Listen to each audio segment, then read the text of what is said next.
Hello everyone, welcome to success with Rai academy. Daily current affairs की जो series हमने start की है उसमें आज हम 31 मार्च 2025 के इम्पॉर्टेंट क्वेश्चंस को डिस्कस करेंगे जो हम एग्ज़ाम में देख सकते हैं और आ सकता है, यानी वनडे एग्ज़ाम जितने हैं उनमें इन क्वेश्चनों को लिया जा सकता है। ये जितने भी क्वेश्चन हैं इम्पॉर्टेंट क्वेश्चन हैं, इसमें 4 ऑप्शंस दिए गए हैं। उसके बाद आपको इसके डिटेल भी बताए जाएंगे, जो इम्पॉर्टेंट पॉइंट्स होंगे उसको भी बताया जाएगा। तो चलिए वीडियो को स्टार्ट करते हैं। और यहाँ पर जो सबसे पहला क्वेश्चन लिया गया है वो है, भारतीय बैंक संघ का नया अध्यक्ष किसे नियुक्त किया गया है। यहाँ पर 4 ऑप्शंस हैं और इसका राइट आंसर होगा श्रीनिवासुल शेट्टी। तो ये भारतीय बैंक संघ जो भारत में बैंकिंग क्षेत्र का शीर्ष निकाय होता है ने भारतीय स्टेट बैंक यानी SBI के अध्यक्ष चल्ला श्रीनिवासुल शेट्टी को आगामी वित्त वर्ष के लिए अपना नया अध्यक्ष नियुक्त किया है। शेट्टी अगले वार्षिक आम बैठक तक इस पद का नेतृत्व करेंगे। यह नियुक्ति 28 मार्च 2025 को हुई IBA प्रबंध समिति की बैठक के बाद घोषित हुई है। जैसे बैंकों का एक संगठन जो नियामक होता है वो RBI होता है, वैसे बैंकों पूरे जितने बैंक हैं उनका एक संगठन होता है भारतीय बैंक संघ, जिसमें कर्मचारियों की जो मांग होती है उनको रखा जाता है, या बैंक से संबंधित सुझाव जो होते हैं वो सरकार के पास या फिर RBI के पास रखा जाता है। तो भारतीय बैंक संघ भी बहुत महत्वपूर्ण संघ है। और कब हड़ताल करनी है, कब, जैसे कि जो सेकंड सैटरडे और फोर्थ सैटरडे बंद होता है वो भारतीय बैंक संघ की मांग पर ही इसका निर्णय लिया गया था। तो बैंकिंग में कोई भी कार्य प्रणाली अगर चेंज करनी होती है, अगर कर्मचारी चाहते हैं या बैंक के अधिकारी चाहते हैं तो भारतीय बैंक संघ से ही बोलते हैं और वो RBI से बोलकर इसको चेंज करवाता है या दबाव बनाता है। चलिए नेक्स्ट क्वेश्चन है, मारुति सुजुकी का पूर्णकालिक निदेशक किसे नियुक्त किया गया है। मारुति सुजुकी के बारे में सभी लोग जानते हैं, इसका पूर्णकालिक निदेशक किसे नियुक्त किया गया है। इसका राइट आंसर होगा Sunil Kakkar, third option Sunil Kakkar. Maruti Suzuki India limited यानी MSIL ने सुनील कक्कड़ को अतिरिक्त निदेशक और पूर्णकालिक निदेशक के रूप में नियुक्त किया है। उन्हें निर्देशक यानी कारपोरेट योजना के रूप में नामित किया गया है। उनका कार्यकाल 1 अप्रैल 2025 से 31 मार्च 2028 तक रहेगा। कक्कड़ को 35 वर्ष से अधिक का अनुभव है और उन्होंने कंपनी में कॉर्पोरेट योजना, आपूर्ति श्रृंखला प्रबंधन और स्थानीयकरण प्रयासों में महत्वपूर्ण भूमिका निभाई है। उनके नेतृत्व में वैश्विक साझेदारों के साथ संयुक्त उपक्रम स्थापित किए गए हैं और वे भारतीय ऑटोमोबाइल उद्योग में विभिन्न औद्योगिक संगठनों के साथ सक्रिय रूप से जुड़े हैं और कार्य भी कर चुके हैं। नेक्स्ट क्वेश्चन पर आते हैं, L&T फाइनेंस लिमिटेड ने किसे अपना ब्रांड एम्बेसडर नियुक्त किया है। L&T यानी लर्सन एंड टर्बो जो फाइनेंस लिमिटेड कंपनी है उसने किस क्रिकेटर को अपना ब्रांड एम्बेसडर नियुक्त किया है। इसका राइट आंसर होगा थर्ड ऑप्शन जसमीत बुमराह। भारत की प्रमुख गैर बैंकिंग वित्तीय कंपनी यानी कि NBFC में एक L&T फाइनेंस लिमिटेड ने भारतीय क्रिकेटर जसप्रीत बुमराह को अपना ब्रांड एम्बेसडर नियुक्त किया है। यह रणनीतिक साझेदारी देश भर में L&T की ब्रांड पहचान को मजबूत करने और व्यापक ग्राहक आधार को जोड़ने के लिए की गई है। अब नेक्स्ट क्वेश्चन पर आते हैं कि निम्न में से किस राज्य ने झज्जर बसौली नामक, यहाँ पर नामक होगा, नामक वन्यजीव अभ्यारण्य को अपने पहले तेंदुए सफारी के रूप में विकसित करने की घोषणा की है।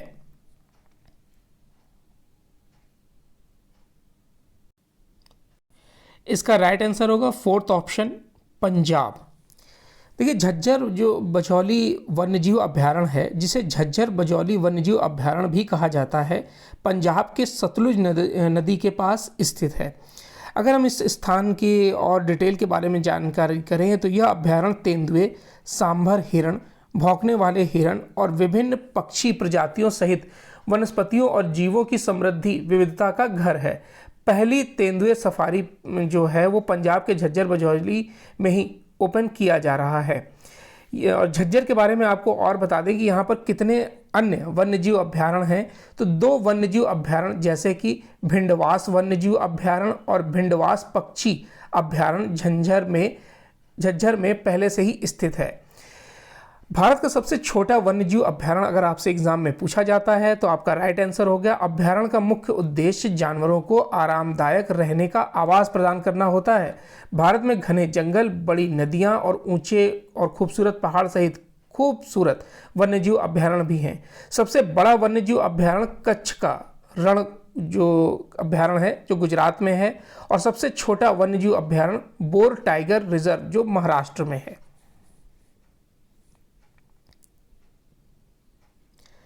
नेक्स्ट क्वेश्चन है, भारत और रूस के बीच इंद्र 2025 नौसेना अभ्यास के कौन से संस्करण को चेन्नई में शुरू किया गया है? इसका राइट आंसर होगा 14वां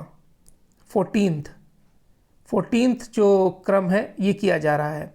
और हम आपको ये भी बता दें कि इंद्र अभ्यास का जो पहला संस्करण है वो मई 2003 में अरब सागर में भारत के पश्चिमी तट पर आयोजित किया गया था। अभ्यास के 13वें संस्करण की मेजबानी रूसी नौसेना ने की थी 2024 में, और ये है 25। इसमें 14वां जो आप देख रहे हैं वो चल रहा है। इंद्र अभ्यास 2 चरणों में आयोजित किया जाता है, ये भी आपको बता दें, बंदरगाह और समुद्री चरण। अब आपको इसमें डिटेल और बता दें कि बंदरगाह चरण जो है वो 28 से 30 मार्च 2025 तक चेन्नई में आयोजित किया गया, और समुद्री चरण जो है वो 31 से 2 मार्च से 2 अप्रैल तक बंगाल की खाड़ी में चेन्नई तट पर आयोजित किया जाएगा। इसमें आपको ये बता दें कि इसमें कौन कौन से नौसेना जहाज भाग लेंगे। तो भारतीय नौसेना ने INS राणा, INS कुठार और समुद्री गश्ती विमान P-8I को तैनात किया है। INS राणा 61 ME श्रेणी का विध्वंसक जहाज है जिसे सोवियत संघ ने भारत के लिए बनाया था। INS कुठार को भारत में डिजाइन और निर्मित किया गया है। भारत ने संयुक्त राज्य अमेरिका से बोइंग कंपनी के P-8I समुद्री टोही विमान खरीदे थे। रूसी देश है उसने अपने प्रशांत बेड़े में युद्धपोतों को तैनात किया है, जिसमें कोरवेट रेज्की, हीरो, एस्टर और सहायक पोत पेंचोंग शामिल है।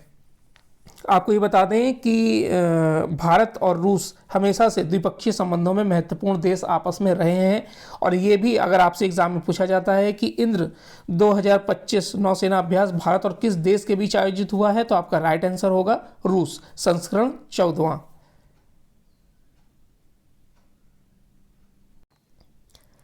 नेक्स्ट क्वेश्चन है, निम्न में से किसे 34वां सरस्वती सम्मान प्रदान किया गया है? 34वां सरस्वती सम्मान किसे प्रदान किया गया है? इसका राइट आंसर होगा फर्स्ट ऑप्शन, साधु भद्रेश दास को। सरस्वती सम्मान 2024 जो 2025 में दिया जा रहा है, संस्कृत विद्वान भद्रेश दास को चुना गया है। उन्हें उनकी संस्कृत पुस्तक स्वामी नारायण सिद्धांत सुधा के लिए यह सम्मान दिया जा रहा है।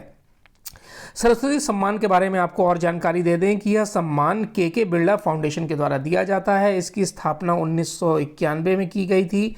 यह सम्मान किसी भारतीय नागरिक को किसी भारतीय भाषा में लिखी गई साहित्य रचना के लिए दिया जाता है। इस सम्मान में 15 लाख रुपए का नगद पुरस्कार, 1 प्रशस्ति पत्र और 1 पट्टिका दी जाती है। चलिए नेक्स्ट क्वेश्चन पर आते हैं।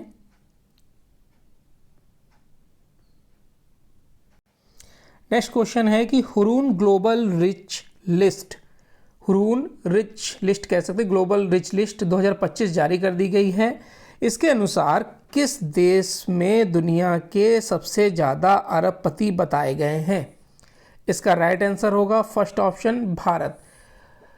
हुरून ग्लोबल रिच लिस्ट 2025 की जानकारी दे दी गई, जिसमें अरबपतियों की वैश्विक रैंकिंग में बड़े बदलाव देखने को मिले हैं। खासतौर पर संघाई ने मुंबई को पीछे छोड़ते हुए एशिया की अरबपति राजधानी का ताज अपने नाम कर लिया है, जबकि भारत 2084 अरबपतियों के साथ विश्व का तीसरा स्थान पर बना हुआ है। सॉरी, यहाँ पर तीसरा स्थान भारत का है।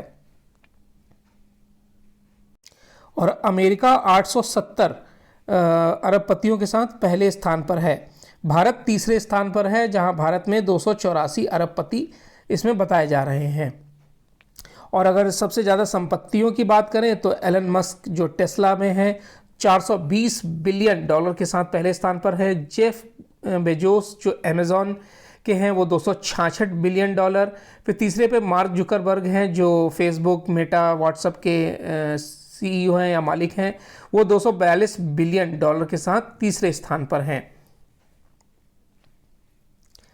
राजस्थान का 76वां स्थापना दिवस कब मनाया जाता है? ये भी इंपॉर्टेंट क्वेश्चन है कि राजस्थान का स्थापना दिवस कब मनाया जाता है। तो इसका राइट आंसर होगा थर्ड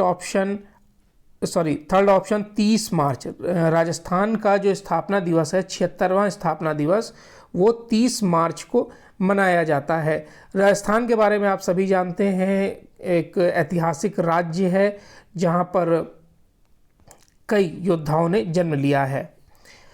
इसकी राजधानी जयपुर है और राजस्थान के हर जिला मुख्यालय पर कई सांस्कृतिक गतिविधियां होती हैं और देखी जाती हैं। नेक्स्ट क्वेश्चन है, किस स्थान पर 47वां राष्ट्रीय जूनियर बालिका हैंडबॉल चैंपियनशिप आयोजित की गई है? इसका राइट आंसर होगा सेकंड ऑप्शन, लखनऊ। राष्ट्रीय जूनियर बालिका हैंडबॉल चैंपियनशिप लखनऊ में आयोजित की जा रही है और इसका क्रम है 47वां। इससे ज़्यादा एग्जाम में कुछ नहीं पूछेगा। नेक्स्ट क्वेश्चन पर आते हैं। नेक्स्ट क्वेश्चन है कि अंतर्राष्ट्रीय रामायण कॉन्क्लेव का आयोजन किस देश में किया गया है? देखिए, रामायण का जो आयोजन होगा या तो भारत में होगा या फिर श्रीलंका में होगा ज़्यादातर, क्योंकि दोनों ही देश इससे जुड़े हुए हैं बहुत गहराई से। तो इसका राइट आंसर होगा श्रीलंका। अंतर्राष्ट्रीय रामायण कॉन्क्लेव का आयोजन श्रीलंका में हुआ है। स्वामी विवेकानंद सांस्कृतिक केंद्र कोलंबो में अंतर्राष्ट्रीय रामायण और वैदिक अनुसंधान संस्थान द्वारा आयोजित रामायण सम्मेलन में भारत और श्रीलंका के प्रतिष्ठित विद्वानों व धार्मिक नेताओं ने भाग लिया। इस सम्मेलन में भगवान श्री राम के वैश्विक प्रभाव और श्रीलंका में रामायण से जुड़े ऐतिहासिक स्थलों की महत्ता पर चर्चा की गई है। तो इसका राइट आंसर हो गया श्रीलंका। नेक्स्ट क्वेश्चन पर आते हैं, जो आज की वीडियो का लास्ट क्वेश्चन रहेगा। भारत का पहला नैनो इलेक्ट्रॉनिक्स रोड शो कहाँ आयोजित किया गया है? इसका राइट आंसर होगा फर्स्ट ऑप्शन, बेंगलुरु। इलेक्ट्रॉनिक्स और सूचना प्रौद्योगिकी मंत्रालय ने IISC Bengaluru, IIT Bombay, IIT Madras, IIT Delhi, IIT Kharagpur और IIT गुवाहाटी के साथ मिलकर 27 मार्च 2025 को IISC बेंगलुरु में राष्ट्रीय विज्ञान संगोष्ठी परिसर में भारत के पहले नैनो इलेक्ट्रॉनिक्स रोड शो का सफलतापूर्वक आयोजन किया है। और इसमें कोई खास डिटेल नहीं है जो आपको बताई जाए। तो ये आज का यानी 31 मार्च 2025 का करंट अफेयर्स का ये वीडियो था, जिसमें हमने इंपॉर्टेंट क्वेश्चनों को समाहित करने की कोशिश की है। आई होप आपको ये वीडियो अच्छा लगा होगा। अगर इस वीडियो का PDF आपको चाहिए तो आप कमेंट बॉक्स के माध्यम से बता सकते हैं। उस PDF को अपलोड कर दिया जाएगा टेलीग्राम चैनल पर। आप टेलीग्राम चैनल पर भी जुड़ सकते हैं सक्सेस विद राय एकेडमी से। और हम कोशिश करेंगे कि डेली करंट अफेयर्स के वीडियो और महत्वपूर्ण क्वेश्चन आपको लेकर आते रहें, ताकि आपका जो करंट अफेयर्स का जो सेक्शन है वो स्ट्रांग हो, मजबूत हो। क्योंकि आप जानते हैं कि यूपी पुलिस हो या फिर RO ARO हो एग्ज़ाम, कोई भी एग्ज़ाम हो, करंट अफेयर्स का वेटेज कितना रहता है। वनडे एग्ज़ाम में बहुत महत्वपूर्ण सेक्शन होता है ये। तो आपको करंट अफेयर्स पढ़ना है, रिवीजन करना है और फिर देखिएगा आपका एक भी क्वेश्चन गलत नहीं होगा। ये और सबसे ज़्यादा है, आप न्यूज़पेपर पढ़िए। न्यूज़पेपर पढ़ेंगे तो आपको और भी डिटेल जानने को मिलेगी। वीडियो कैसा लगा ज़रूर बताइएगा। वीडियो देखने के लिए बहुत बहुत धन्यवाद।